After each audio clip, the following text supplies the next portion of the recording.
Tammany Hall grew from a fraternal order of Revolutionary War veterans to a political machine that ran New York City until the late 1960s.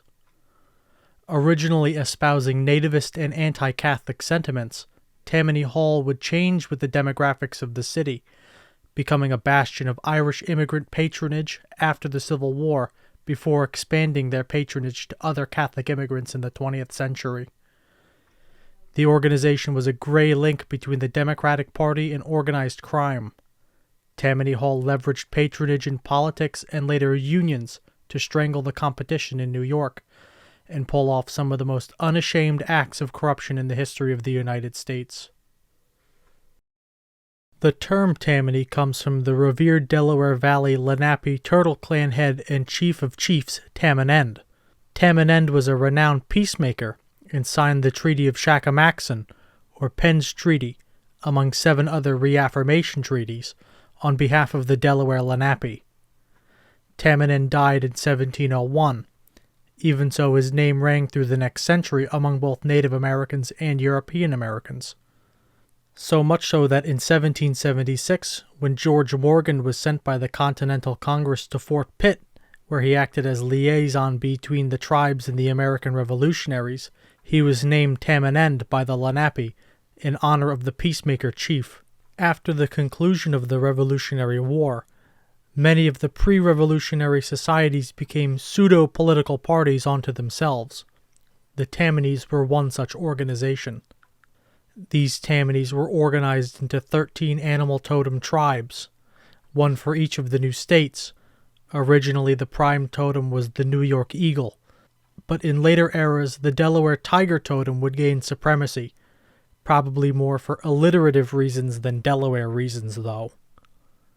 The Tammanies met at wigwams, where they elected a sachem, wigwam being a generic term for a Native American house, wigwams more specifically being semi-permanent huts used by the semi-nomadic tribes of the East, and sachem being a generic term for chief, more specifically the primary chief of an Algonquin tribe.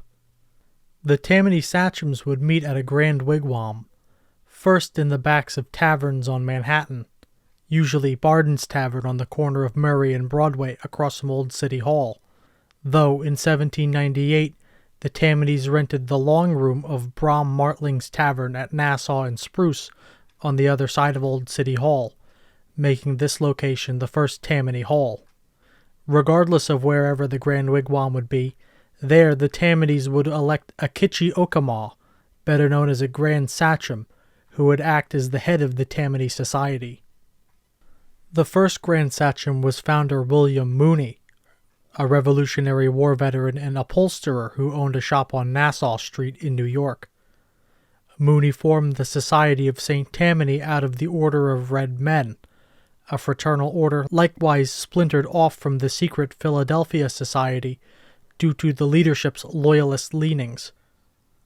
The Tammanies were in direct opposition to Alexander Hamilton's Society of the Cincinnati, which was made up exclusively of Revolutionary War officers, with membership having to be inherited and a noted monarchist bend. The Tammanies became political by 1798, when Aaron Burr integrated them into the Democratic Republican Party of New York. By the election of 1800, the Tammanies, in concert with Aaron Burr, swung New York City for Jefferson. Burr's alliance with the Tammanies would come back to bite him when the New York Senator DeWitt Clinton accused Burr of being a traitor to the party for his association with the Tammanies. DeWitt Clinton's accusations ramped up into a feud, which further escalated to the point of a duel between Tammany John Swartwout and Clinton in 1802. Clinton was a member of the influential Clinton family, no relation to the current Clinton family, and through his mother was related to the Dutch Republican DeWitt family, ousted by royalists in Holland who fled to the New World in the latter half of the 17th century. Clinton's familial ties and association with York Rite Freemasonry made him a ripe target for the Tammanies, who would be political foes with Clinton for decades. Clinton delivered a blow to the Tammany's during his first term as mayor of New York between 1803 and 1807. Clinton systematically replaced Tammany's, among others, in city government with family members, associates, and other cronies. The Tammany's took a massive hit when Aaron Burr, known their guy, shot Alexander Hamilton in the infamous Weehawken duel. Hamilton was massively popular among the people of New York. As such, the dishonorable actions taken by Burr in the duel tarred everybody associated with him, including the Tammany's, with the same brush. Matthew Davis, Grand Sachem and friend of Aaron Burr, reorganized the society in the wake of the duel from a fraternal order into the political machine that would rise to prominence. In 1805, Tammany Hall received a charitable organization charter, after which the General Committee of Tammany Hall became further integrated with the Democratic-Republican Party of New York City, being given full control to choose the candidates the party would run in city politics. At the end of 1805, DeWitt Clinton reached out to a few non-hostile Tammany's, seeking their support in dealing with the rival Livingston family-backed Governor Morgan Lewis, who used his position to curb the influence of the Clinton family. The Sachems met with Clinton in secret in February of 1806, offering the services of Tammany Hall to the Clinton family in exchange for them changing their tune and openly supporting Aaron Burr. The Clintons agreed, but had no intentions of getting behind Burr, leading to the deal falling through and the Clinton-Tammany feud deepening. This state of affairs led the Tammany's to not only oppose the Federalists, but the Clinton-backed factions of the Democratic Republicans. Concurrently, the New York City Common Council began clamping down on Tammany influence in the city. Resulting investigations between 1806 and 1808 uncovered corruptions, with embezzling being the most widespread. The most prominent persons caught by the investigation was City Comptroller Benjamin Romaine, who abused his position to acquire real estate at no cost to himself. These investigations highlighted the eventual schism in the party, as the Common Council was wholly made up of Democratic Republicans. In the wake of these scandals, the Federalists gained control of the state legislature, and the Democratic-Republican Party's influence in various local government organizations was diminished, narrowly retaining their majorities. Matthew Davis and Benjamin Romaine began a public relations campaign centered on reburying and memorializing the innumerable prisoners that died on British prison ships and were unceremoniously dumped near the Brooklyn Naval Yard on Wallabout Bay.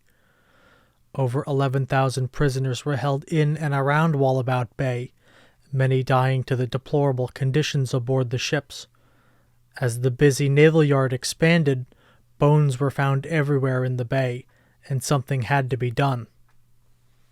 On April 13, 1808, a procession of 13 boats, each carrying a presumably empty coffin symbolizing the 13 states, sailed from Manhattan to Wallabout Bay, where the Tammany's held a dedication ceremony for the monument they planned to build on a nearby property owned by Benjamin Romaine.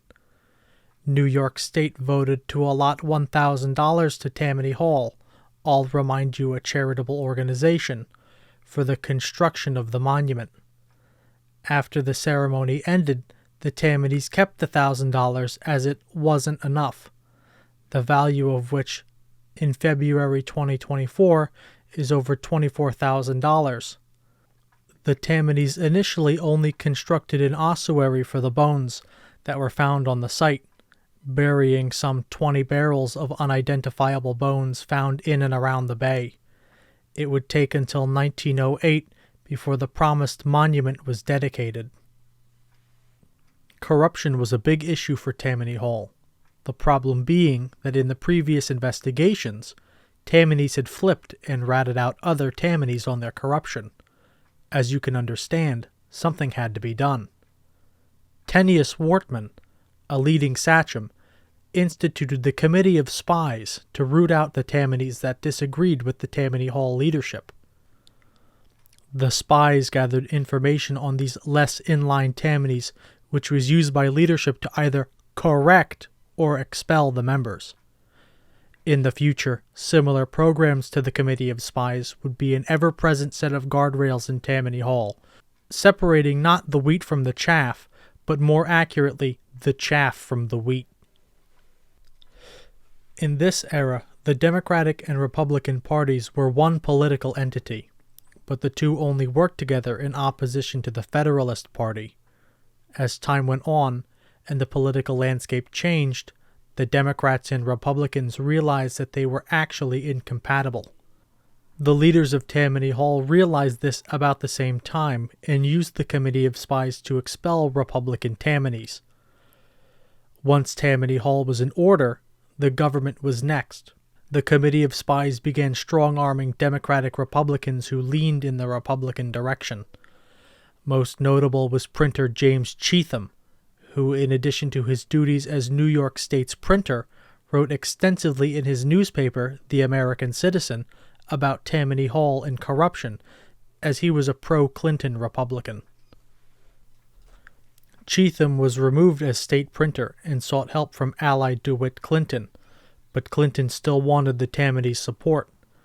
Now that Aaron Burr was out of the way in self-imposed exile in England, the previous concessions the Tammany's required were no longer applicable. As Cheatham was a nuisance to the Tammany's, Clinton and his faction left him out to dry and secured another meeting with the sachems in July of 1809. Despite the second meeting falling through, Cheatham, previously believed to be Clinton's protege, was attacked a few days after the meeting, presumably by Tammany goons. By the end of September, Cheatham had died. How or why I can't find out. Though Tammany Hall is the prime suspect, Cheatham did have non-Tammany enemies as well. Between late 1809 and 1815, the Tammany's suffered. First at the hands of the Federalists, losing their narrow majority among New York's aldermen, in addition to only just keeping their majority in the Assembly. DeWitt Clinton also briefly lost the mayor seat to Federalist Jacob Radcliffe, regaining the title for the third and final time the next year. The loss was less Tammany Hall and more the Democratic Republicans, but still the Tammany's took the time to reorganize. For the first time, the Tammany's invited immigrants to join their organization. The General Committee was reorganized as the Democratic-Republican Committee, also gaining the power to elect sachems and authorize new wigwams. DeWitt Clinton was caught out by the Tammany's in 1811 when he attempted to run for president. The Tammany's accused Clinton of attempting to form a political dynasty in direct opposition to Democratic-Republican ideals.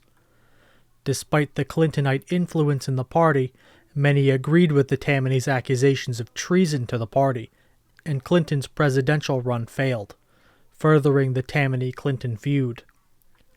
Tammany Hall gained further political attention for its early open and loud pro-war stance in 1812, attracting both Democratic Republicans and Federalists to the party.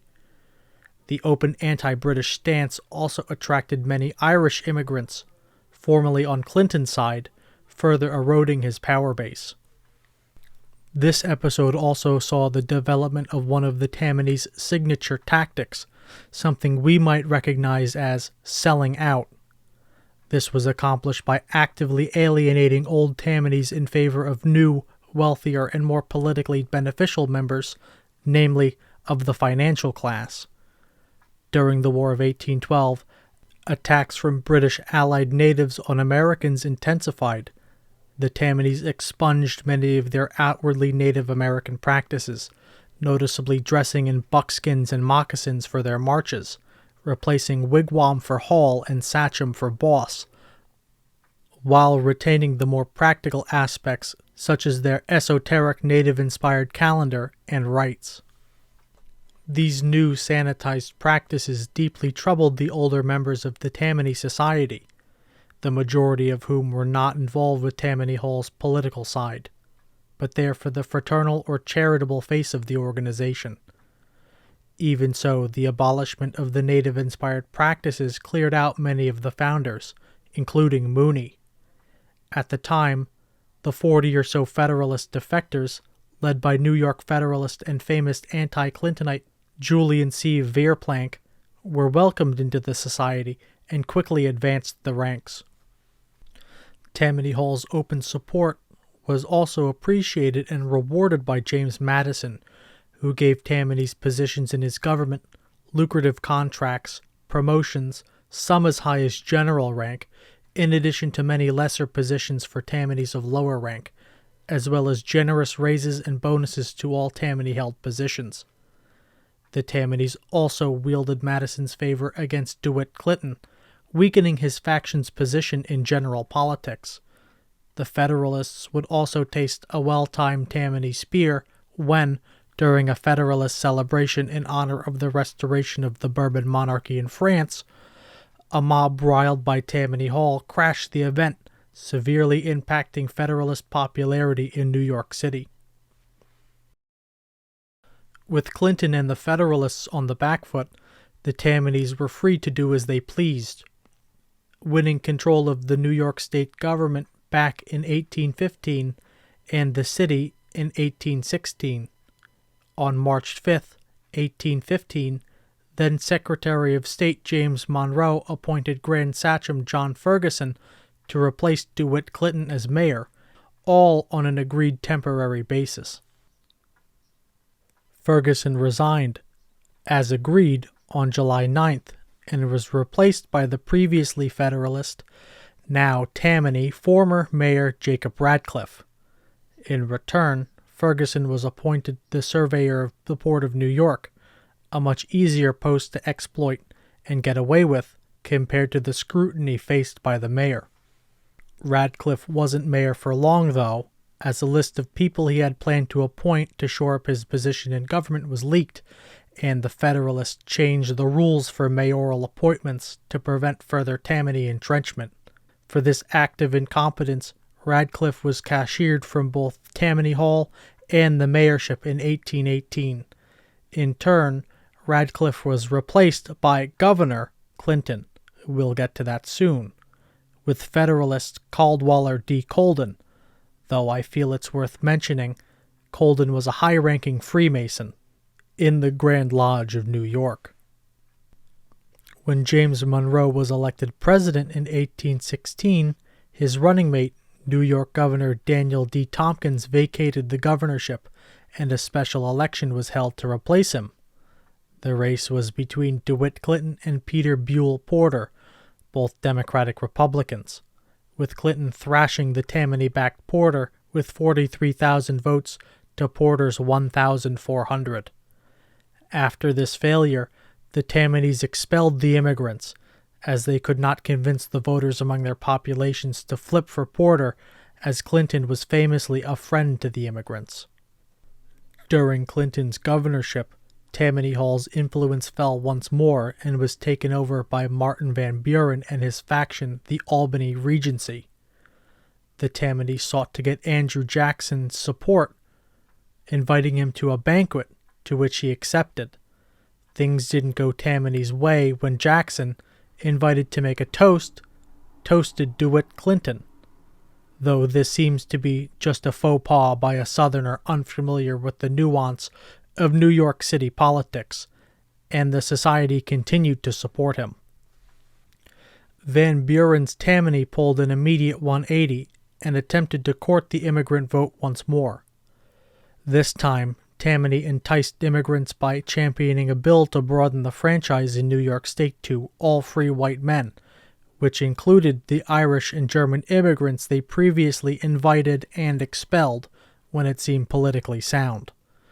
This measure passed in 1821, and Tammany Hall managed to regain and retain their immigrant base. Clinton spent the remainder of his governorship and life crushing Tammany Hall.